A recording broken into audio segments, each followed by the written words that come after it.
60 kilometre China आ गया, सोनसारी में डंटवा ठूस के आया है, बना दिया है कैंप। अगर बीजेपी प्रवक्ता का अपने बाप का पैदाइश होगा ना, जो कहा है उससे जाकर कहिए कि सोनसारी में 60 किलोमीटर जो है अंदर आया कि नहीं चाहिए। ये हम कह रहे हैं, अगर हिम्मत है तो बीजेपी के जिसने प्रवक्ता ने कहा वो सामने कह कि 60 किलोमीटर नहीं है, मैं ऑन जीरो ग्राउंड पे लेकर चलूंगा। उसको पता है कि मजा कहाँ है, उसको पता है गऊ कहाँ है, उसको पता है कि आपको जो है लंचू कहाँ है, उसको पता है कि पीसा कहाँ है। बैठ के जो है स्टूडियो में बीजेपी के बोल दिया कर दिया, हो जाएगा। डरवाने धमकाने चलेगा। जीरो पे ग्राउंड पे जीरो है, जीरो जीरो जिसको जीरो बोलता है। ठीक है, इन गंवारों से क्या पूछिएगा, एसी में बैठ के बयान देने से चलेगा। इस देश को गुमराह करने वाले हैं। आज इस देश को अगर कोई बदल रहा है, मीडिया बदल रही है, डिजिटल मीडिया बन रही है, यूट्यूब बदल रहा है, सोशल मीडिया के जो नौजवान है वो अगर आवाज ना हो तो ये दलाल मीडिया है। 1 करोड़ दे दो।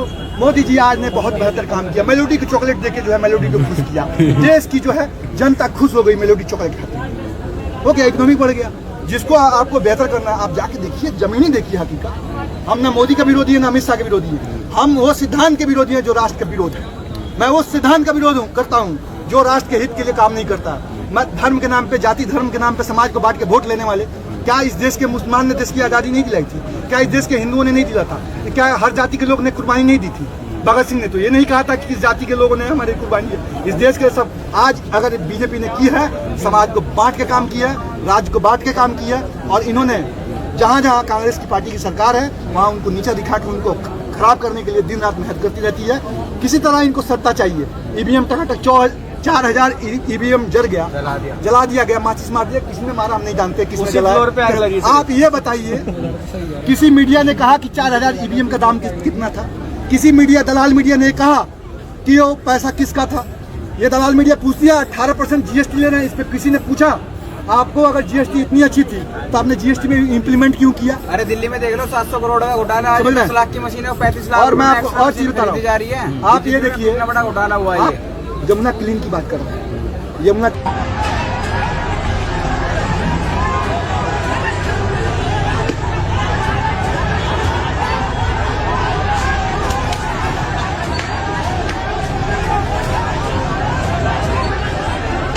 ये जो आप रोड देख रहे हो ना, वहाँ पे ये चाइना की रोड है और यहाँ पे वो गाड़ियाँ वाड़ियाँ भी सब दिख जाती हैं।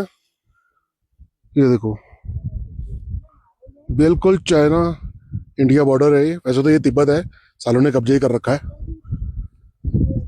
खाएगा चाइना, अब कहने को तो चाइना बॉर्डर ही कहेंगे। ये देखो, हम इतने नजदीक हैं।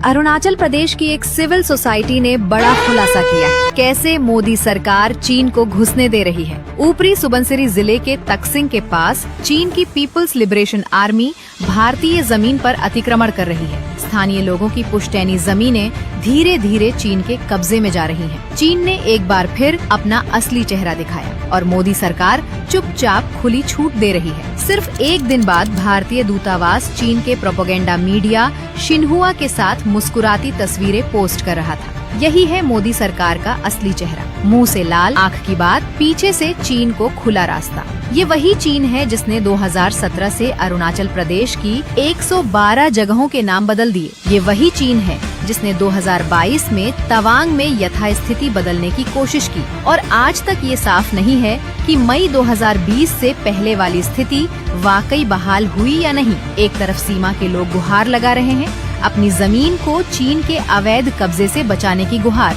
दूसरी तरफ मोदी सरकार देश को झूठा यकीन दिलाती रही कि 1 इंच जमीन नहीं गई और भाजपा का मुख्यालय, वहां चीन की कम्युनिस्ट पार्टी के डेलीगेशन को बुलाकर मीटिंग होती है। देश की जमीन जा रही है, प्रधानमंत्री दुनिया भर से अवार्ड्स बटोर रहे हैं। यही है मोदी सरकार की असली देशभक्ति, खोखली, बेशर्म और चीन के सामने झुकी हुई।